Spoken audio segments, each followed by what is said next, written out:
Hello and welcome to Nightly Scroll. I'm Haley Karania. If you want to join me in the chat, you have to do that on Rumble. Rumble.com/Haley is the only place you can watch Nightly Scroll. So join all my homies in the chat right now. We're talking about the WNBA. We're chit-chatting about all the things right before the show starts. So if you want to hop in with all of us, you got to do it on Rumble.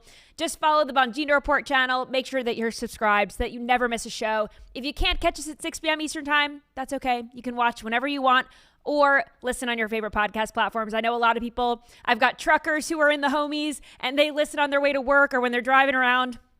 I get it. So whenever you can listen to Nightly Scroll, I appreciate it. And of course, you can always follow me at Haley Karania on social media if you want all of the behind the scenes and background stuff. If you can't get enough of me during the show, you can follow me on social. So let's get into tonight's show. We've got just a lot on deck tonight. All right. We have got, hold on here. We've got Senator Pocahontas. Senator Pocahontas, she is saying now that, honestly, Zohran Mamdani is the guy in the Democrat Party. Zohran Mamdani is supposed to be the future of the Democrat Party. So with socialism becoming more mainstream, how do Republicans sell the American dream instead of this communist pipe dream? I have got Ohio State Representative Josh Williams joining me in just a few minutes to break it all down. Then Howard Stern is the next woke liberal host to get axed. It really doesn't pay to be anti-Trump these days.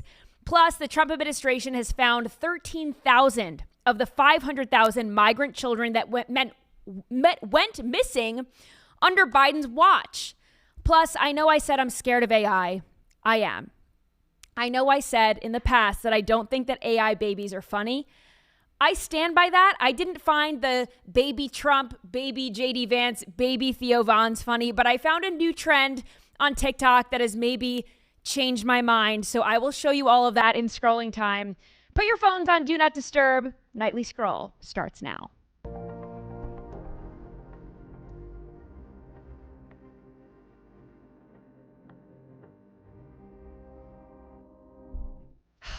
The future of the Democrat Party, as we know it, is bleak. They only have their obsession with race and DEI to blame. It is no longer good enough to be a strong candidate that actually doesn't matter anymore to the Democrats. What matters is that you check a box. You need to be young or gay or a woman or a minority or trans or something, but you can't be a straight heterosexual white dude. Sorry, Gavin Newsom. He will have to DEI his ticket up just like Joe Biden did if he really does have his sights set on the White House. But even the Gavin Newsoms, the Kamala Harrises, they are not radical enough for the Democrat electorate. They are losing steam with younger voters. They used to have younger voting blocks on lock. Now they don't. Now they're trending more conservative. And it's because these regular Democrat candidates, they don't love Palestine more than their own country. They don't push as many freebies as the radical socialists would like. And America rejected the Democrat Party in 2024. And now they're course correcting in a way that spells danger for anyone who doesn't want to watch this beautiful country collapse. According to Senator Elizabeth Warren, New York City's most radical mayoral candidate yet, Zohran Mamdani, is the future of the Democrat Party.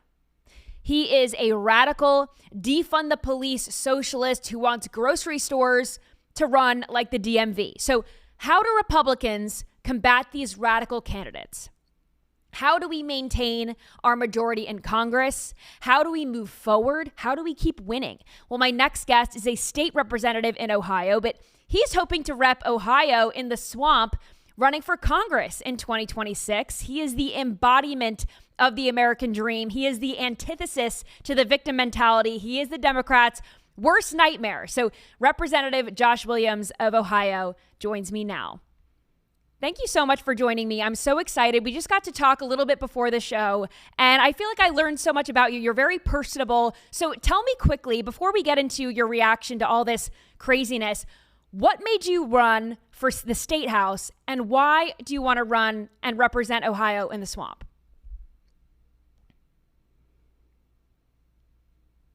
People want hope of a better future, but two, to be a shining example of how you can overcome your obstacles and chase the American dream. See, I'm just a regular guy from the inner city of Toledo. I was born into poverty, raised by a single mother, and dropped out of high school at the age of 18 when I became homeless. And, I spent 6 months sleeping on park benches and friends' couches. And when I found out that my son Matthew was conceived, I went out and I found hard, honest work working for the railroad. And I thought I was chasing the American dream. I was making decent money, raising a young family, trying to buy a house, doing what I thought the American dream was. And at the age of 21, that came crashing down when I fell 30 feet and destroyed my spine. So I spent the next 6 years undergoing 40 procedures on my spine, including having metal installed in my spine to stabilize it. And eventually I found myself facing a decision. The government wanted me to stay on public assistance, stay on disability, and write me a check every month so they could control me during the voting cycles. And I made the choice of trying to enroll in college, and Ohio actively tried to prevent me from doing that. So we fought for over a year for us to be able to go to college, and eventually Ohio backed down. I enrolled in college at the age of 30, and at 35, I was graduating from law school and becoming a practicing attorney, a college professor where I taught constitutional law. And I thought I was living the American dream even more then. And there was just a calling to be able to give back to my community and be a shining example. And especially when I saw, what happened to Donald Trump in the 2020 election, the narrative that they were trying to shape towards minorities. And we saw Joe Biden, say that if you don't vote for me, you're not black. And I wanted to put a different face to the narrative that the Republican beliefs that we have, the Republican principles, the conservative Christian values that I was brought up in, the idea of individual responsibility, that's what shaped me as a young man. And when the government tried to prevent my progress, that shaped my view of society and government dependency. And I saw the solution as not, government being more involved in my life, but government getting the hell out of the way and allowing me to chase the American dream on my own, and being kind of a guidepost to point me in the right direction is the most the government should be in my life. And that's why I went into public service, and I proudly serve in the Ohio House. I'm majority whip in Ohio, House leadership here in Ohio. And now I'm the candidate, hopefully, that will retire Marcy Kapler here in the Ohio Congressional Ninth. This is amazing. Your story is incredible. And you kind of, you probably piss the Democrats off because they obsess over the victim mentality.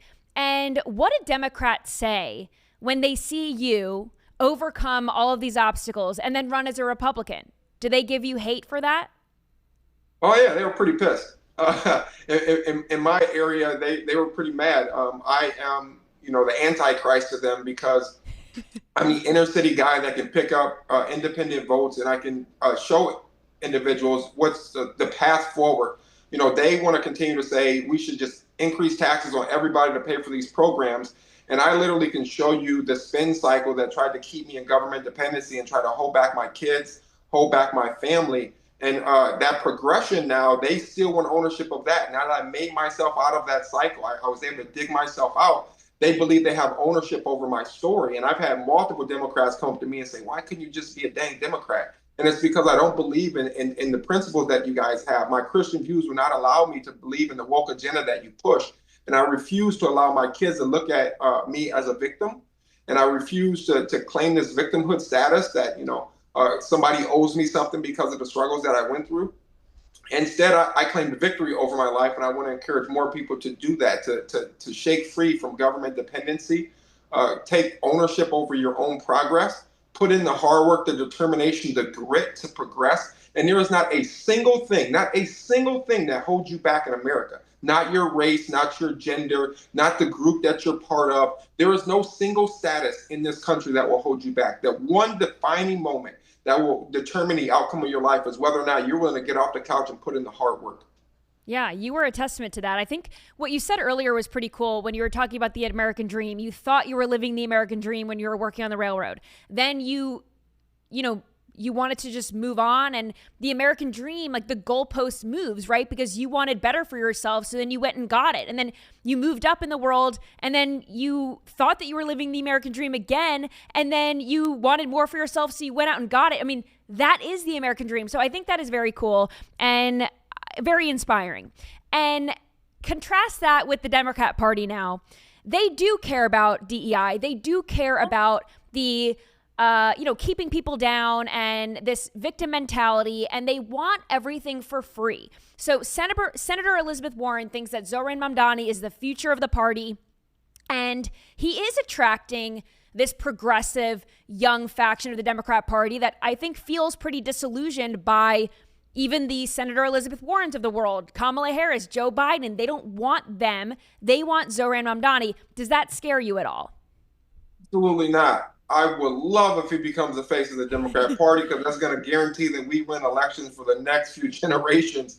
If they want to continue down this path of socialism, and let's call it what it is, true communism in this country, yeah, you're going to be able to get these young college kids that have been indoctrinated on college campuses from their blue-haired college professors that teach them that they're a victim because of whatever social group they're part of. If that's the movement that they want to continue to push, what they're going to lose is middle America. And we saw in 2024 in Donald Trump and J.D. Vance's election that middle America is siding with the Republican Party. The blue-collar worker that used to be the foundation, along with minorities, of the Democrat Party is shifting. We saw a huge shift in minority voters towards the Republican Party in the last election cycle. We saw a huge shift in our unions and our blue-collar workers. So what we need to concentrate on is continuing to put policies in place that affects the lives of that middle America. And I think that's what the Donald Trump agenda, the America First agenda, is doing. I think that's what we're doing here back in Ohio. And I think that's the path forward for Republicans for the near future. Very cool. I'm hopeful about the future. I agree with you. I think if they put up AOC or Jasmine Crockett or any of these people, any squad member or anything like that, it will really show the difference between the Republican and the Democrat Party. And I think we will gain a lot of those middle of the road independent thinkers. But we all know that these freebies don't work, right? Even when the Democrats run on these freebies, like we're going to absolve student loan debt, then, it doesn't really work. It doesn't really happen. And it's happening in Chicago right now. So the Chicago mayor essentially said they are at the point of no return on their budget. They have said that the systems that people rely on, whether it's education, healthcare, housing, transportation, all of these things are underfunded. He had said that we're not going to raise taxes, but of course, the only way to pay for these freebies, because they're not really freebies, is raising taxes. So now the Chicago mayor is saying that he's looking at creative ways to raise taxes. Why don't Democrats understand this? Why do they want to give up more of their hard-earned cash and give it over to the government who routinely mishandles it? Yeah, their bread and butter is always to raise taxes. But I think Chicago's very important to highlight that one of the reasons they're having budget crises is because of how much money they spent on illegal immigrants in their communities. They literally shut down schools, saying they didn't have the funds to fund those schools, but then they opened them up as centers, migrant centers. And we saw the minority community in Chicago come out in arms last election cycle. We saw those videos of individuals with the MAGA hats on, red shirts, at the city council meetings, demanding action and promising that they were going to vote Republican, and they did. And we saw that shift that we saw in the Republican Party becoming the largest coalition, the largest group of diverse individuals. The Democrats, their bread and butter is to continue to try to offer you free stuff in order to get your vote. That's their foundation, is provide you with as many government services as they can, because then when the election cycle comes around, they're going to tell you that the racist Republicans are going to try to take your free stuff away. And hopefully that will hold you hostage voting for the Democrats. And that works for some people that hold on to that victimhood mentality, hold on to that poverty-stricken mentality that the government should be the one providing. I shouldn't have to put in the hard work. They're always going to be able to cater to those individuals. And moving forward, the more they try to do that, the more we're going to see a contrast, because there's a lot more Americans that want to chase the American dream. Yeah, we were talking about this just before the show, so I want to bring the audience in on this conversation. But we were talking about soda and how we don't drink soda. But you were mentioning, speaking of, freebies and government assistance programs. So in Ohio, you were all trying to vote to get soda not involved in SNAP, not being included in SNAP benefits, but the governor said no. So what is happening with this? Yeah, the governor vetoed our budget, that part of our budget. In Ohio, you can do line item vetoes, and he vetoed that portion of the budget. So we have to go back into session here in the fall and override our governor. He vetoed 67 items that came out of a Republican-controlled legislature. Some of the things were really common sense, like making sure that you don't use SNAP benefits to purchase sugary drinks. Other things that I thought was common sense that I pushed was not only a work requirement for Medicaid, but an additional workforce requirement. And that requirement said that if you're on Medicaid for 12 consecutive months under the work requirement and you can't dig yourself out of that public assistance, that's demonstrating to us that you don't have the job, the skills, the marketable skills to demand a wage that could help you escape the system. So we're going to require you to additionally go into one of our free workforce development training in Ohio. We invest hundreds of millions of dollars in free training, free workforce development in the state of Ohio. And we put that proposal forward too, and that got vetoed. This is all common sense to me. So hopefully the governor can get on board or you can get these things passed. But, sounds like common sense. Speaking of, Ohio and changes that need to be made. So gerrymandering is the talk of the town, especially in Texas, because Democrats are doing a lot of virtue signaling over what's going on there. And the congressional map that establishes the voting districts in Ohio has to be redrawn before the end of the year. So where do you stand on this issue of gerrymandering? How will this change the landscape in Ohio as a whole, do you think? Yeah, so Ohio has to redraw our maps. The courts told us that we have to redraw our maps. I mean, we're concentrating on running in the congressional ninth as it's drawn. We know in the last election cycle, looking at the results of my last state house race, I would have won against Marcy Kaptur by large margins. We are overproducing voter outcomes in our elections. A lot of independents and even soft Democrats vote our way because of our track record of being a workhorse. We believe that the map should be redrawn and be reflective of the actual vote of the voters in our 88 counties, not just the vote total overall for governor, but the majority of Ohio's precincts, over 70% of Ohio's precincts vote Republican.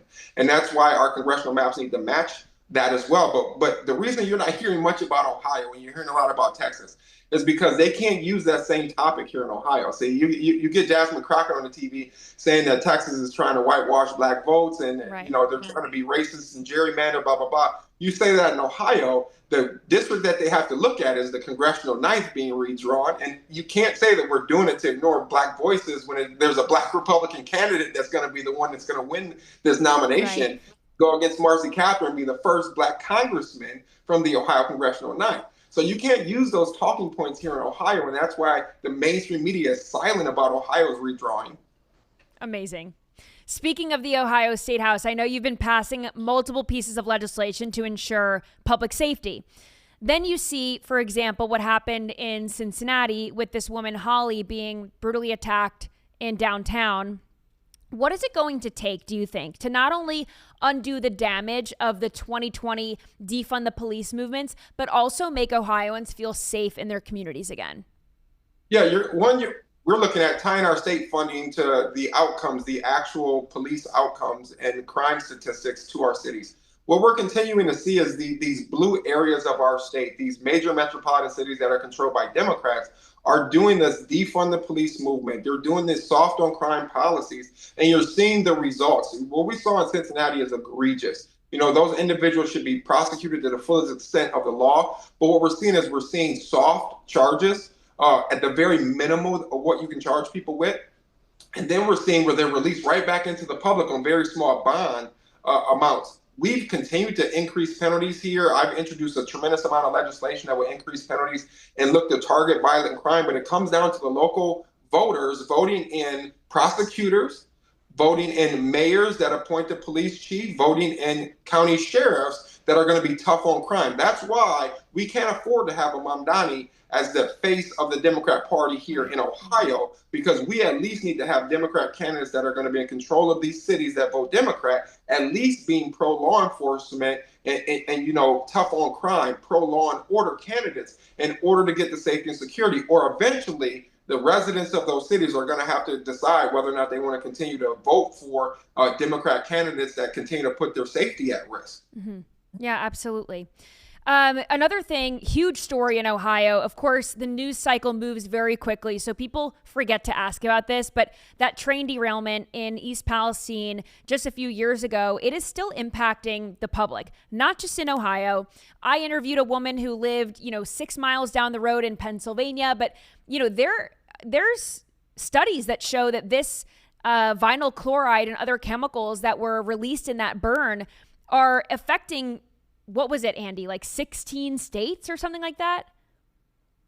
All the way down to Georgia. So It is obviously impacting most of Ohio, if not all of Ohio. So are any of your constituents coming to you? Are they concerned about this? What are we doing to not only hold the Biden administration accountable, but also make the changes that are needed and the support that is needed for the community? Yeah, I still talk to constituents to this day that are concerned about that. It's outside of my district, and I kind of we make sure that we abide by our rules when it comes to talking to the representative that actually represented that district during the incident. And after the incident, we were getting monthly updates from the EPA on the progression of what we're seeing there and their cleanup there. But we even tried to pass rules that would affect the railroad industry here in the state of Ohio when it came to our rail side detectors and putting in requirements that the actual operators of these rail units would have to respond to the actual information they're getting from the sensors. That was one of the causes of the derailment, was that there was actual sensors that produced information that should have been responded to, and the company just didn't respond quick enough.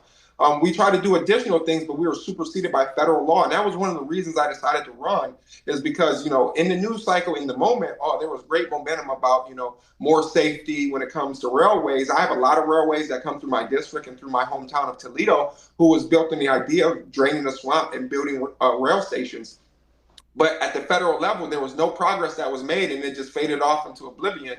And we need to have representatives that are going to continue to highlight that issue and say there are ways that you can continue to make rail safety a priority. I was a railroad worker. I worked around trains on a daily basis. I know how dangerous that can be. I mean, I even was hurt by falling off the side of a rail car when I was a rail loader. And that's how I got injured. I know the issue very, very well. And I know how easy it is for mistakes to happen when you have businesses, especially now we're seeing one of the biggest mergers being proposed of rail lines here in the United States. And we need to make sure that safety is going to be the main priority moving forward for our railroad workers and the actual communities that they travel through on a daily basis. We tried to just make it where they have to inform us what chemicals are going to be on the trains that are going through our community, so our first responders can be ready. And they fought against that, just informing the state of Ohio what was going to be in the rail cars going through the community, so we can be prepared. So we are proposing legislation to get money for training for our first responders to be properly trained. We're working with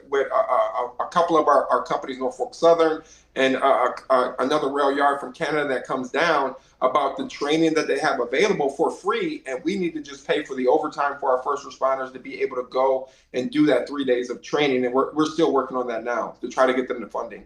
Well, it certainly sounds like you're moving in the right direction, which is wonderful. Speaking of moving in the right direction, I want to quickly ask you about the future of the Republican Party as a whole. So President Trump was asked recently about who is next in line to carry the MAGA torch. And he had said Vice President J.D. Vance, of course, Secretary Marco Rubio.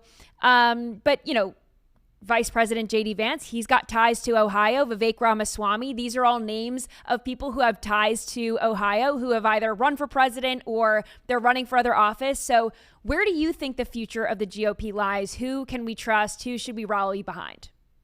Well, I think we definitely can trust our Vice President, J.D. Vance. That's a Buckeye himself. Marco Rubio is doing great things. I mean, I'm watching him on the international stage conduct himself very, very eloquently with tough foreign policy.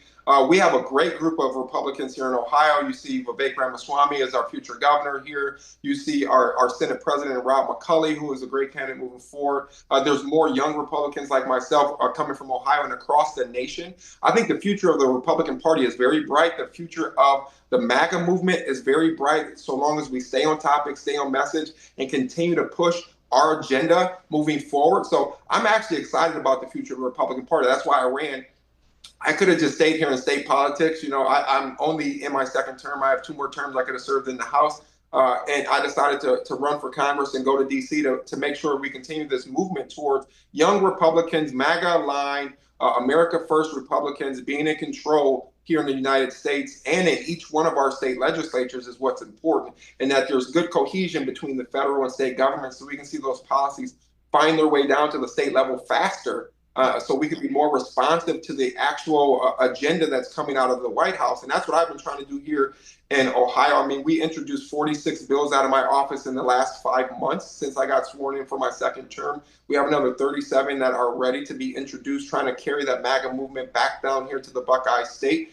And I look forward to working on that agenda, not only with our future governor, Vivek Ramaswamy, but also at the national level with my colleagues, hopefully in Congress. Yeah, so hopefully that we Ohioans can send you to the swamp. So where can people find out about your congressional campaign, and also where can they follow you to find out more?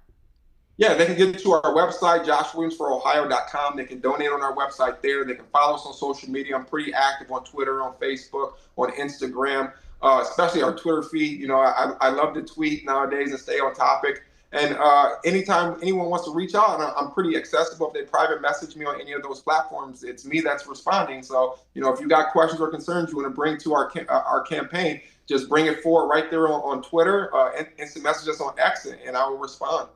That is very, very cool. Representative Williams, thank you so much for joining Nightly Scroll. Haley, thank you for having me on. Awesome. Wow, very cool conversation. This is my first time talking with Representative Williams, and I think he would be a great representative for Ohio in the swamp. I hope that he pulls through, because we need more people like him, young, smart. The future is bright, so I believe him when he says that. I want to tell you take a quick break to tell you about our sponsor for tonight's show, Boll & Branch. You know those common myths we all hear? Cold weather causes colds, or we only use 10% of our brains. Here's another one. Thread count. Many people think a higher thread count means better sheets, but it's really just a measure of fabric density. When it comes to sheets, what actually matters is the quality of the thread itself. That is where Boll & Branch comes in. Their sheets have changed the game for my sleep. They are crafted with premium organic cotton, making them feel so soft and luxurious. Plus, they are built to last. And the best part, they only get softer after every wash. It is not about how many threads there are. It's about how they make you feel. If you're after sheets that offer both luxury and durability, Boll & Branch is the way to go. Trust me, you will never look at your bed the same way. I absolutely love them. I have them on my bed. I've had them for years, even before they were a sponsor on this show, so I was so excited. Feel the difference an extraordinary night's sleep can make with Boll & Branch. Get 15% off plus free shipping on your first set of sheets at bollandbranch.com/scroll. That is Boll & Branch, BOLLAND branch.com/scroll to save 15% and unlock free shipping. Exclusions apply. Visit bollandbranch.com for details. All right, we have to talk about the next host that is potentially on the chopping block due to financial concerns, and that is Howard Stern. The iconic Howard Stern. Apparently, his iconic radio show on Sirius XM is reportedly set to conclude after more than 20 years on the air. His contract is expiring. The renewal process is on the table, and people think that Sirius XM, they're just not going to be able to pay Howard Stern what he wants. So again, this is kind of like a Stephen Colbert type situation, Andy, where these people are not putting out a good product. Their viewership is down. They're losing money. And then, you know, SiriusXM thinks that Howard Stern is going to come with a total astronomical number, and the juice isn't worth the squeeze anymore. You said it best. They've already paid him. Like, to get him to go there was an astronomical amount of money, and it was a game changer. Right, he was set the trend to go into all this like subscription-based stuff, and but he's not getting that return anymore. Not at all. Not at all. He signed, he signed with Sirius in 2004. He's been on the air for 20 years, and you know he had a 5-year deal worth $500 million. So he's going to want an upgrade, and they just can't. I don't know. Maybe sources are saying that they can't sustain these high payments, but SiriusXM signed Call Her Daddy host Alex Cooper to a $100 million deal. So I think and she's a total lib too.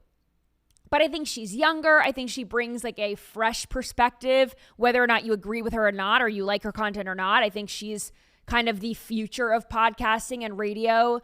Whereas Howard Stern was he had his moment, and that was a long moment, but I think we're moving on. I think they have the money. They just don't want to spend it on Howard Stern because he's losing steam. He had a totally iconic career, but it took a very strange turn during COVID, where I think if you had asked me 5 years ago, tell me about Howard Stern, I would say iconic radio host, great interviewer, interesting interviewer, gets interesting topics out of his guests, makes them feel comfortable, makes them divulge things, right? After COVID, it's like, oh, he's just another one of these COVID obsessed, Trump hatred, like the same thing with Jimmy Kimmel and Stephen Colbert. Like they just couldn't shake the Trump thing. Completely different person, like before and after COVID, BC. But I saw go ahead, Andy. No, see, whether you liked Howard Stern or not, whether you thought he was a shock jock or initially just like, whoa, you're in a New York taxi cab and you're like, I cannot believe what he's talking about. He was outside of the machine. Mm-hmm. He was anti-machine. And the one person that you wouldn't think, whether you liked him or not, after COVID, to just fall in line with the machine was Howard Stern. Grace. Everyone in the chat is saying he made the news fun, but a lot of people are saying Stern is played out. I never listened to him at all. He's a creep. This is what people are saying. People are out on Howard Stern. But I read an opinion piece by this guy, Ben Sixsmith, earlier today. This was this encapsulated my views on Howard Stern and his fall from grace. So this is called Howard Stern Canceled Himself, which you all know I'm obsessed with cancel culture. So when I saw this headline, I immediately clicked on it. And I wanted to read a little bit of it to you because it's so interesting, his perspective. And I totally agreed with everything he said. So he said the radio veteran might not have been canceled in the literal or metaphorical sense, but to an extent he canceled himself. So he's saying that maybe some of this had to do with the political climate and maybe it was the COVID stuff and the anti-Trump stuff. But this guy, Ben, thinks that Howard Stern declined because he stopped trying to entertain his audience. So he was talking about how during COVID, Howard Stern, he no longer went into the New York studios. He was just doing it from his house, which honestly, most people did during COVID, right? A lot of people had or already had home studios and they didn't go into the office, but COVID definitely sent a lot of people home, and Howard Stern was one of them. He wasn't going back into the office or the studios. He was doing everything from what he called his bunker. And I thought it was funny because this guy said, because of his fear of COVID, a potentially rational concern that spiraled into something that was at best paranoid and at worst an excuse to indulge agoraphobia. The pandemic ended, but Stern barely returned from the home bunker. And basically, he was saying that a lot of fans thought that, based on, back to what Andy was saying, that he was a shock jock. You didn't know what he was going to say next. He's unpredictable. He was, setting trends, right? Now, he thought because of the COVID stuff, because of the anti-Trump stuff, Howard Stern went from being this shock jock to being predictable. He was tired, older, in therapy, learning the guitar. Basically, he said listening to Stern felt a lot less like being part of a cultural phenomenon and a lot more like listening to an old uncle who had given up on life, which I thought was a very interesting way to put it because, yes, it had to do with the COVID thing. Yes, it had to do with Trump. But I do think he gave up on entertaining. There's something to be said for going into an office, being around people, not being completely sheltered in your own house. And I think it changed the momentum and the vibe of his show completely. And plus, he became very negative with all the COVID stuff and anti-Trump stuff. People don't like negativity. They wanted the interesting and shocking version of Howard Stern, not the old curmudgeon Howard Stern. Like, that's not fun. He is not even remotely the same radio host that he was in 2016 and even 2020. And when he did make that COVID anti-Trump shift, I think he turned a lot of people off because before COVID, before Trump, I wouldn't say that Howard Stern, alienated conservatives by any means. I know a lot of people who are conservative that liked Howard Stern back in the day. So he cut viewership by a ton. Therefore, Howard Stern is not worth what they were once paying him. And certainly when he goes in and asks for more money when this contract is up, he's not worth that. So this is a classic go woke, go broke mixed with he really changed a lot and his audience didn't change with him. You have to grow with your audience. He did not do that. He alienated the audience. So this is kind of like an I told you so moment where, you see all these people, they go woke, they go broke. I mean, Jimmy Kimmel's got to be next, right? Well, the numbers would say so. And he doesn't stop. Like this stuff that he had talked about in 16, the same with Stern, 16 through 20. We're finding out now a lot of this stuff, the receipts are laying there. Yeah. And it's not aging well. And these guys, there's not a snowball's chance that they circle back and say, look, all right, we talked out of line. We talked out of turn. There's no chance. So it's not going to age well. He's sort of not going back to what he was. Howard Stern, you wouldn't pay him. He's got enough money. If you own the company, you wouldn't pay him. The same with Kimmel. You're not paying these guys to rehash the same tired stuff when we now know the truth. And what are they going to do after Trump? Once Trump is out of office, they're going to have to be funny all of a sudden again or be entertaining all of a sudden again? Start a podcast. Yeah.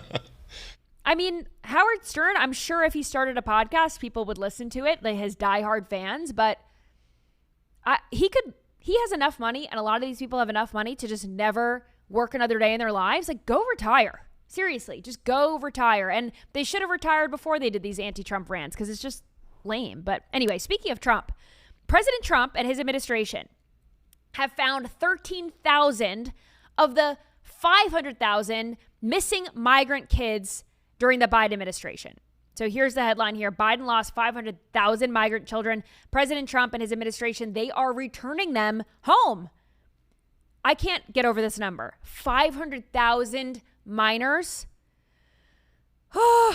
And the Democrats are the ones screaming about kids in cages and stuff. Meanwhile, the Democrats are the ones facilitating essentially human trafficking by the hands of the Mexican drug cartels that, these parents are giving their kids over to the Mexican drug cartel and then trafficking them across the southern border.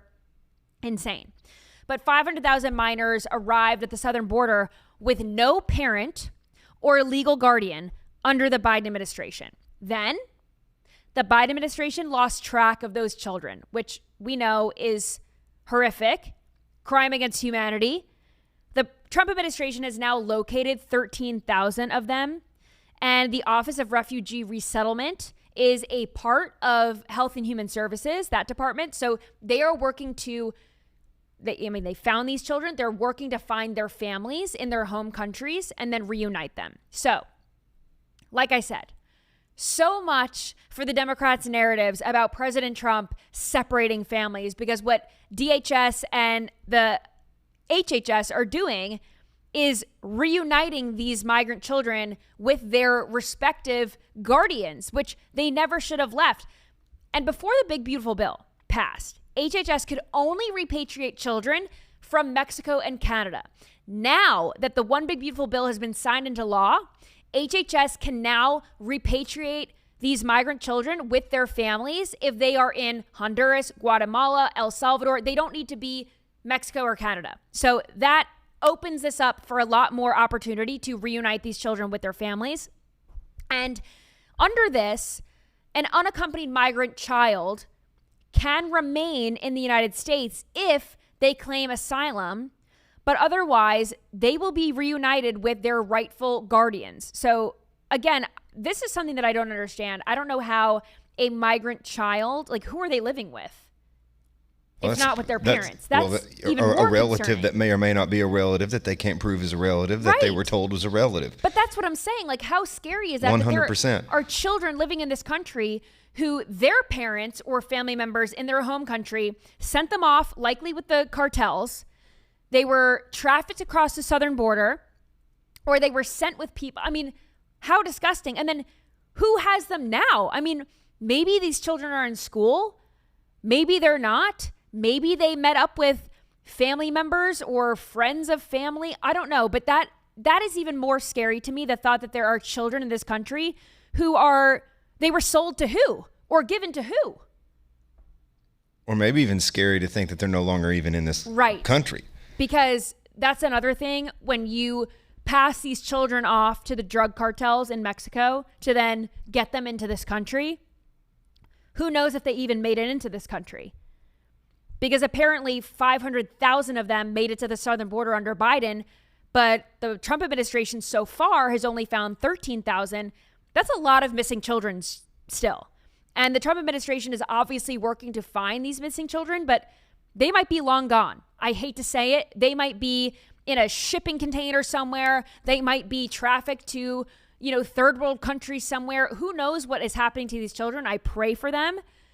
But basically, the Trump administration is saying that these children who are here can claim asylum, but only if they have a valid claim. A lot of these children, if they're, in their late teens, they are now here for financial reasons. They are here for a better life, not because they had genuine asylum claims. So their parents likely sent them over here to have a better life, but that's not a reason to leave your home country if you don't have a actual asylum claim. So I actually feel sorry for these children, the ones that are being repatriated, because they're being sent back to family members who sent them off. They were willing to put them into harm's way to get here.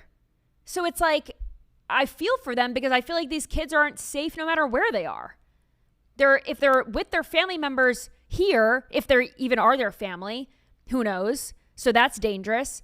And then if they get sent back to their family members in Honduras or Guatemala or wherever, they were the people that sent them over here in the first place. So the whole thing is just really, really horrible. And I do feel better knowing that the Trump administration is in office, finding, 13,000. Think about how many people that is, how many children that is. And there's a lot more to go. So hopefully they are on this case. I know that they are on this case, but I just feel for these kids because I don't know if going back home is better for them. I almost feel like these people that sent them on their way alone or with dangerous people will just do it again, right? But maybe at this point they'll get to the southern border and they'll just be sent back right then and there. Oh, okay, let's get into this New York Times story. Is this my last thing before scrolling time? Yeah. Good timing. This is the craziest thing. I saw this. I was scrolling on Instagram yesterday, and this New York Times magazine headline came up. Someone, these advice columns, people write in for advice about relationships and things like that. Well, this woman wrote into the New York Times magazine about her husband, who she thinks is bisexual. So let's pull up this headline. I have always wondered if my husband is bisexual. Is it okay to ask him?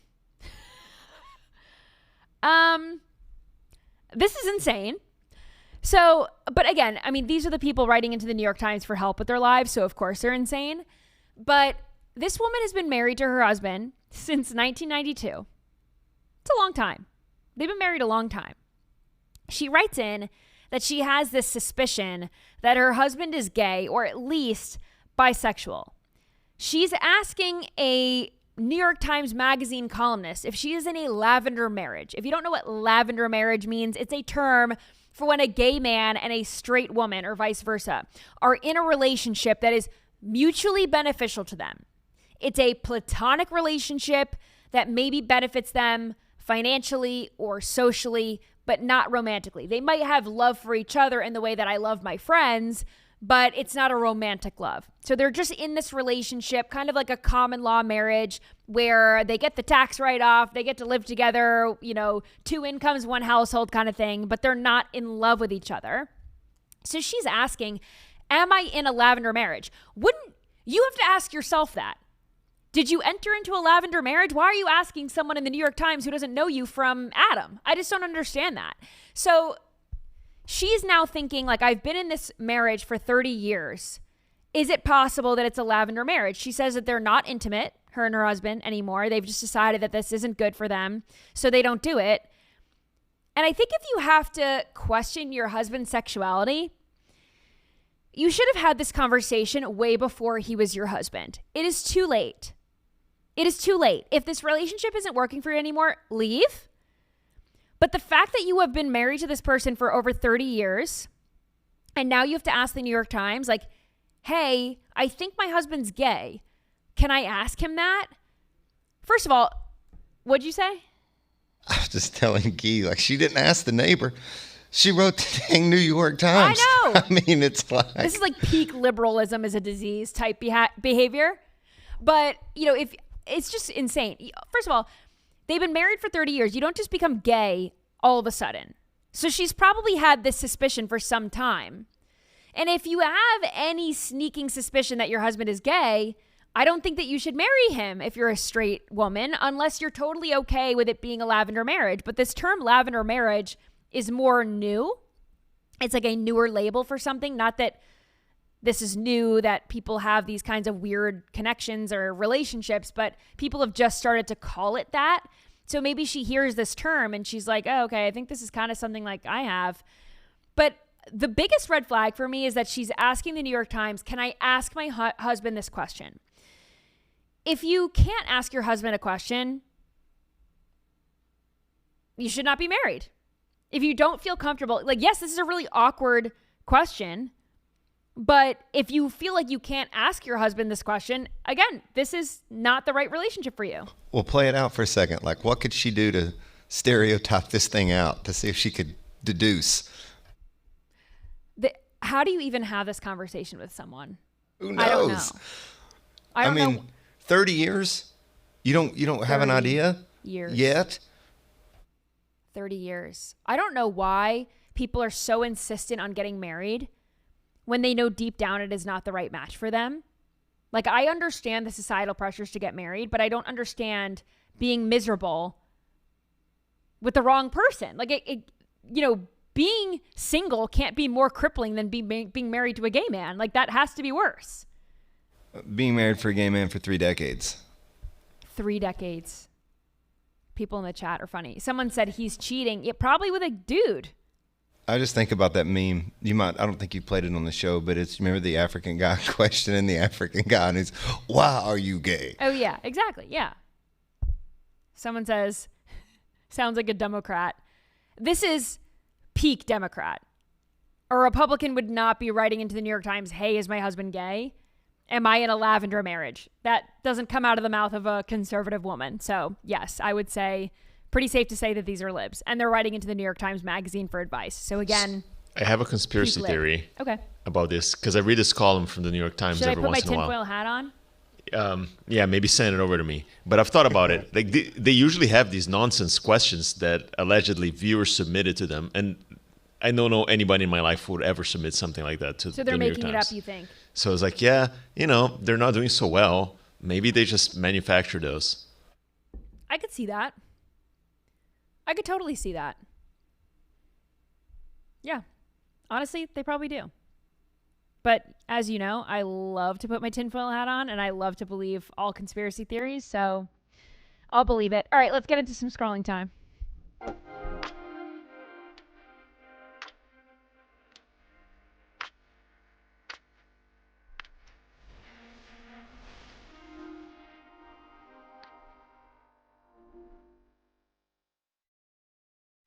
Someone said, look up Spencer Pratt. That would be a good segment. I've covered Spencer Pratt on this show many a time. We did the whole Fire Aid segment about how he's fighting Gavin Newsom at every turn. Now he was just on Capitol Hill this week. He's making moves to fight for the people of the Palisades. So yes, I have covered Spencer Pratt. I would love to get Spencer Pratt on. He just probably wouldn't do it because I'm a nobody. But that would be cool. All right. This first video is a rapper. Her name is Lotto. And she has no idea what's going on. She's in a jewelry store, and the jeweler says, if you can answer this question, I'll give you $2,000 off of your bill. And he asks her a political question. Watch this. Hold on, these make me smarter. Hold on. I got you. Hold on. So $2,000 off if you can give me right answer. Cool? Okay. The 45th president of USA and the 47th president of USA, they both have the same parents. How is that possible? They both got the same parents.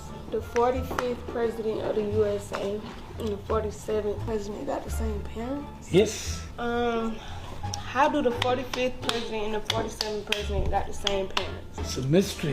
They got the same parents because God made us all. And we all got the same parents. Because we not on the 47th president yet. That's why. It is.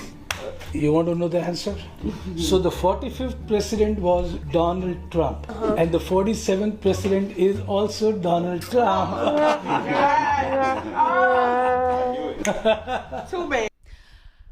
I just want to say, I aspire to be this wealthy where you can be in the jewelry store.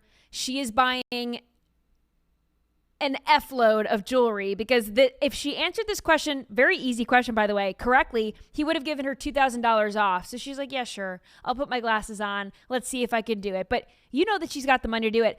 She is so wealthy, she doesn't need to know what's going on in the world. She doesn't know who the president is, and it does not affect her life. So honestly, I aspire to be this wealthy, and she is doing fine in life. She is not worried.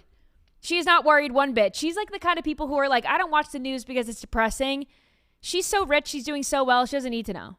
But it is crazy to not know that we have the 47th president in office right now.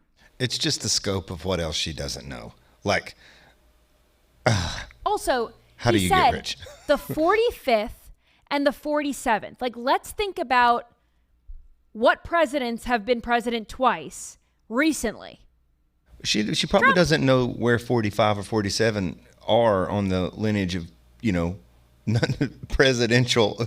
I mean, like, one was George Washington, maybe she would know. And then she doesn't know if it's the 100th president or 150th president. She's got no clue. She said we're not at 47 yet.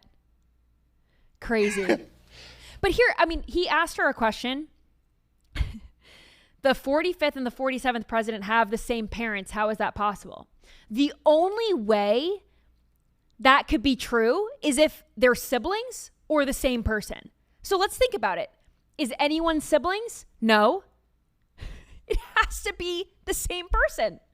Like, think. Now, if she would have thrown you like a Grover Cleveland, that would have been, hey, at least you have an idea. She's got no idea. But way wrong.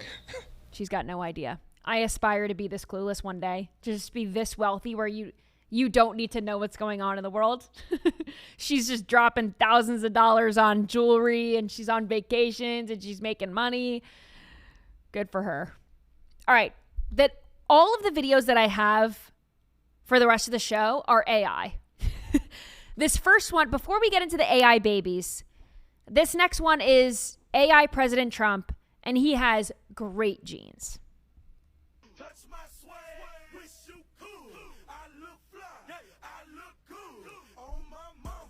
There's President Trump.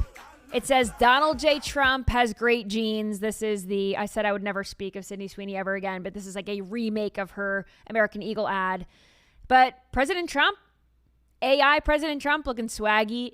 I would actually pay money to see real Donald J. Trump wear a Canadian tuxedo, but I don't think he would give Canada that much credit. Maybe if it's an American tuxedo. But what's more American than blue jeans? I don't think it should be called Canadian tuxedo. I think there's nothing more American than denim on denim, in my opinion. I fully agree. I mean, right now I think he could pull it off, but like he looks sharp right there. He looks good. I mean, look straight out of the '80s. He looked I know like it's he was, AI, but he looks great. He looked like a John Cougar Mellencamp kind of man right there. I love it. In the denim. I love it. Americana for sure. Okay, let's get into the AI babies because I have tweeted about this before, so don't come at me. I'm admitting when I am wrong. I said that I didn't find the AI baby trend funny, the one where it was the Theo Von, the Joe Rogan, the Trump, JD Vance, whoever, all as babies. I don't know why. it didn't hit my funny bone. These, for whatever reason, I find so funny. So this is a new trend that has been on TikTok where it's AI, obviously, but a newscaster is interviewing newborn babies. So here's the first one. Oh, how does it feel to finally be out? Some woman named Grandma keeps whispering in my face and she smells like my diaper. This is like the dumbest humor of all time. They're going to get dumber. So someone in the chat said, I love the babies. Okay, so these are for you. Okay. This next one, this is a good one. Play it. How did it feel being in your mom's stomach? She kept eating hot Cheetos. I thought I was in hell. I love the little like grumbling noises in it too. I don't know if that's just like the AI being warbled or maybe that's the mom's stomach with the hot Cheetos. Hot Cheetos. I thought I was in hell. It's good. Everyone in the chat is dropping LOLs in the chat. So I'm glad that I'm not the only one that thinks these are funny. Okay. This next one, who's your daddy? How does it feel to finally be out? Well, I heard my mom say that she didn't know who my dad was, so kind of shitty. Kind of shitty. Yeah, it's pretty shitty if you don't know who your dad is. Yeah. That's a good one. Send me back. Okay, this next one. Where's the doctor? He's walking. I need to go back in. My parents are broke as shit. First of all, I think it's very funny when kids curse. I just think there's something very, it's just funny because it's something very innocent about it and also bad at the same time. But it is, we know this is AI because the newborn baby is walking and cursing at the same time. All right. This is even worse than being broke. Watch this one. What do you want to be when you're older? I want to be normal, but my parents have they/them energy, so I'll props turn out to be a furry. That's even worse than having broke parents or having your mom not know who your dad is. If your parents have they/them energy, you're screwed. And I would like to point out that baby already had bunny ears on, so they're already halfway to being a furry. This is true. Do you get let me try to get this back up here. I want to show you. When I was cutting this video. That looks very real. I know, but this kid looks like Patrick Mahomes. It's like Patrick Mahomes' face. He like, does anybody else see that? It's like they AI to baby Mahomes. Right there. Does anybody else see that in the chat? I can't stop thinking that. It kind of does. All right. I just wanted to admit to all of you, I can admit when I'm wrong when I say that AI babies aren't funny. So I just wanted to lay that out there. This is my proof. This is my evidence that AI babies are funny. So I'm sorry if I offended the AI baby community. Anyway, thank you for scrolling along with me tonight. If you want to catch me in between shows, you got to do it on social media at Haley Carania on all platforms, most platforms, not Facebook, but everywhere else, and not Threads, of course. But if you want to catch the show, you got to do it on Rumble. Rumble.com/Haley is where you can watch it on the Bongino Report channel. Nightly Scroll with Haley to search it on any of your favorite podcast platforms. And I'll see you right back here tomorrow.